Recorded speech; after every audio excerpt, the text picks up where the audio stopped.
Potentiometer potentiometer एक ऐसा instrument है।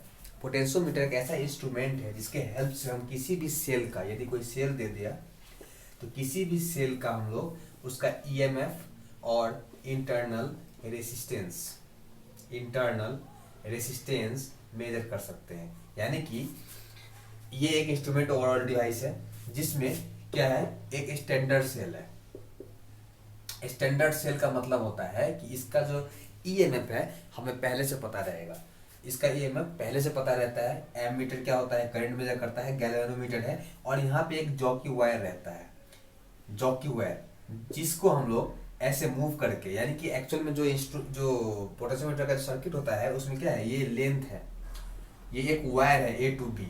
इस वायर का क्या है, लेंथ अगर हम चेंज करेंगे तो उससे रेजिस्टेंस में असर पड़ेगा। यानी कि अगर हम लोग लेंथ को चेंज करते हैं किसी भी वायर का तो हम क्या जानते हैं कि R डायरेक्ट टू L होता है। रेजिस्टेंस क्या होता है, लेंथ से डायरेक्टली प्रोपोर्शनल होता है। तो उसको यदि चेंज कर देंगे तो क्या होगा, रेजिस्टेंस चेंज होगा।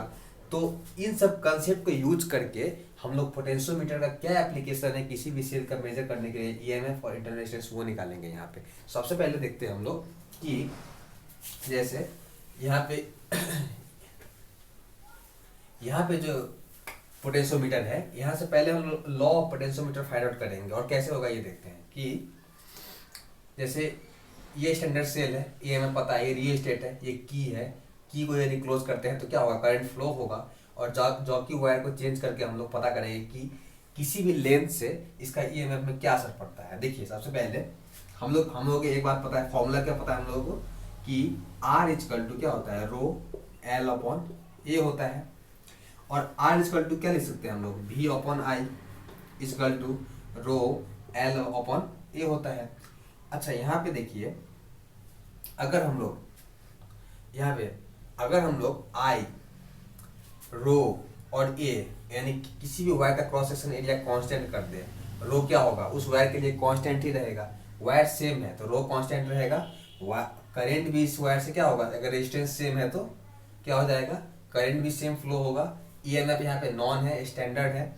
तो हम लोग यहाँ से क्या लिख सकते हैं, तो जो पोटेंशियल यानी कि इसके बीच में और इसके बीच जो पोटेंशियल डिफरेंस क्या होगा, क्रिएट होगा, वो डायरेक्ट प्रोपोर्शनल टू क्या होगा, लेंथ होगा। यानी कि जॉकी वायर को जब चेंज करेंगे तो इससे क्या होगा, यहाँ पे पोटेंशियल जो डिफरेंस है इसके अक्रॉस में क्या होगा, वो भी चेंज होगा। ये है law of potentiometer, law of potentiometer. इसको आप नोट कर सकते हैं।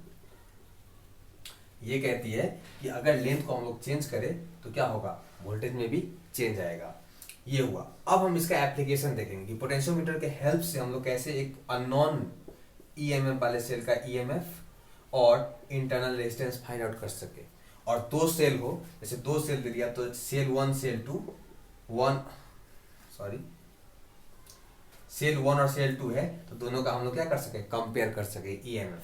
तो इसको हम लोग एप्लीकेशन में देखेंगे अब। तो इसको आप नोट करिए प्लीज, मैं इसको रब कर रहा हूँ।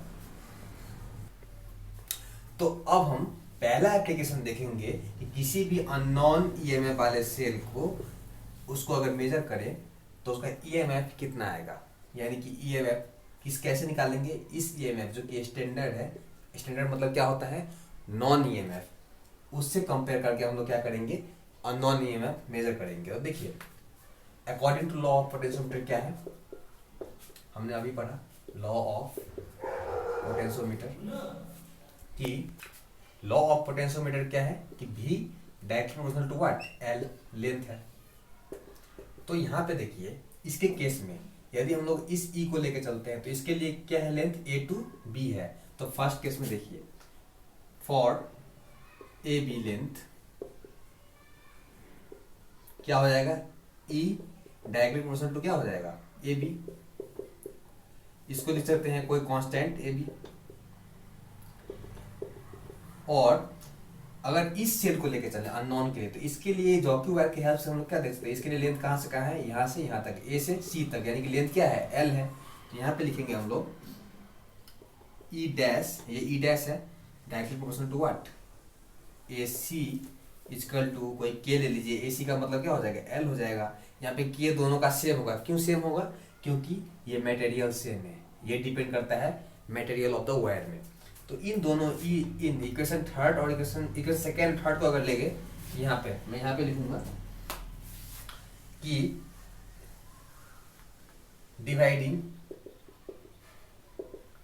Equation second and third we get क्या होगा, E upon E dash equal to A B upon L होगा।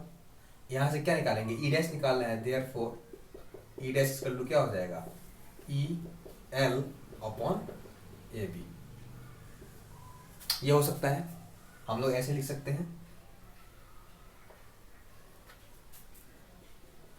यानी कि ये जो नॉन रेजिस्टेंस स्टैंडर्ड रेजिस्टेंस है इसका प्रोडक्ट इनटू ये लेंथ, यानी कि ओवरऑल जो ये लेंथ है AC length upon A B क्या हो जाएगा, ई डैश के वैल्यू हम लोग निकाल सकते हैं जहाँ पे क्या होगा, नॉन क्वांटिटीज होंगे राइट साइड में, तो यहाँ से निकाल सकते हैं हम लोग। ये पहला एप्लीकेशन है क्या पोटेंशियोमीटर का, जिसमें हम लोग ई डैश यानी कि उस अननोन जो सेल है उसका EMF निकाल सकते हैं। अब देखेंगे कि इंटरनल रेजिस्टेंस कैसे निकालेंगे एक अननोन सेल का। सेल क्या है, फिर से कोई सेल है जिसका हम लोगों को क्या है, ई डैश तो है यहाँ पे, लेकिन हमको इंटरनल रेजिस्टेंस पता करना है। किसी भी सेल में क्या होता है, इंटरनल रेजिस्टेंस होता है, अपना रेजिस्टेंस होता है और एक सर्किट में रेजिस्टेंस होता है। तो हमें यहाँ इसका जो इंटरनल रेजिस्टेंस है उसको पता करेंगे इस एप्लीकेशन की हेल्प से। तो यहाँ पे सबसे पहले क्या करेंगे कि देखिए, इसको तो पहले अगर क्लोज करेंगे तभी सर्किट क्लोज होगा। सबसे पहले यहाँ पे देखिए, यदि इस K2 को ओपन करते हैं, पहले ओपन रखते हैं, तो क्या हो जाएगा, इस लूप में करंट तो फ्लो नहीं होगा, तो क्या हो जाएगा, इस लूप में करंट फ्लो होगा, यानी कि जो लेंथ है C तक इसके लिए करंट फ्लो होगा। तो इसके लिए हम लोग क्या लिख सकते हैं, according to law of potentiometer क्या होगा कि E dash is direct to what, AC हम लोग ले लेते हैं L1, तो क्या हो जाएगा, L1 हो जाएगा, इक्वेशन फर्स्ट। और अब क्या करेंगे, इसको हम लोग क्लोज कर देंगे, तो क्या हो जाएगा, इसमें फ्लो होगा। तो इसमें जो फ्लो होगा तो जॉकी वायर को ऐसे एडजस्ट करना पड़ेगा हमें कि किसी पॉइंट में जाके, देखिए सबसे पहले क्या होता है, गैल्वेनोमीटर में कभी भी नल डिफ्लेक्शन होना चाहिए, यानी कि गैल्वेनोमीटर में नल डिफ्लेक्शन नहीं है तो हम लोग ये एप्लीकेशन यूज नहीं कर सकते पोटेंशियोमीटर का। यानी कि नल डिफ्लेक्शन के लिए क्या होगा, फर्स्ट केस में C पॉइंट में जाकर नल डिफ्लेक्शन दे रहा है, लेकिन जब इसको ऑफ क्लोज कर देंगे तो इसमें ये रेजिस्टेंस बॉक्स है, रेजिस्टेंस बॉक्स,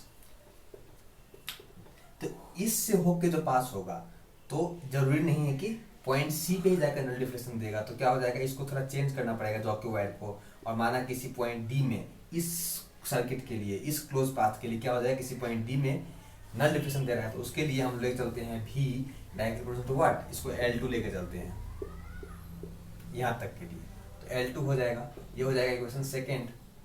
तो दोनों को डिवाइड करें, क्या हो जाएगा, L1 अपॉन L2 हो जाएगा, ये याद रखना है। ये हो गया इक्वेशन थर्ड लेके चले। अब देखिए अब हम लोग क्या करेंगे यहाँ पे, अब देखिए इसमें हम लोग क्या जानते हैं कि भी टोटल ई डैश जो है एक सर्किट में क्या होता है, E dash equal to total कैप एक IR, यानी कि जो रेजिस्टेंस बॉक्स में जो रेजिस्टर है उसके थ्रू जो ड्रॉप होगा वो क्या हो जाएगा, IR होगा, प्लस क्या हो जाएगा, एक इसका अपना इंटरनल रेजिस्टेंस होता है कि नहीं होता है, स्मॉल r होता है, तो हम लिखेंगे I स्मॉल r। यहाँ पे लिख सकते हैं हम लोग I स्मॉल r, यानी कि देखिए किसी भी सेल से यदि पास हो रहा है तो इसका अपना रेजिस्टेंस स्मॉल r है और एक कैपिटल R है यहाँ पे, तो इसके अगर उसमें क्या होगा, वोल्टेज ड्रॉप होगा और स्मॉल एच इसमें भी ड्रॉप होगा, तो जो करंट जो फ्लो होगा यहाँ पे तो इससे होके निकलेगा ऐसे, और यहाँ पर भी आएगा तो यहाँ पे भी क्या हो जाएगा, IR ड्रॉप होगा। दोनों को सम कर दिए, इसको लिख सकते हैं हम लोग V प्लस IR, और हम लोग यहाँ से क्या लिख सकते हैं, R इक्वल टू क्या हो जाएगा, E डैश माइनस V, तो R इक्वल टू क्या हो जाएगा, R इक्वल टू लिख सकते हैं हम लोग यहाँ से E dash minus V upon I, E dash minus V upon I, और इसको लिख सकते हैं हम लोग E dash minus V upon I को V अपॉन R लिख सकते हैं कि नहीं, R V अपॉन R हो जाएगा। तो इसको हम लोग फिर यहाँ पे लिख सकते हैं इसको कि R equal to E dash minus V upon V times R, इसको फिर लिखेंगे E dash upon V minus V upon V क्या हो जाएगा, 1 हो जाएगा इंटू R, और यहाँ पे E डैश अपॉन V कितना है, L1 बाई L2, तो equal to L1 upon L2 minus 1 into R, ये हो जाएगा internal resistance of the unknown cell.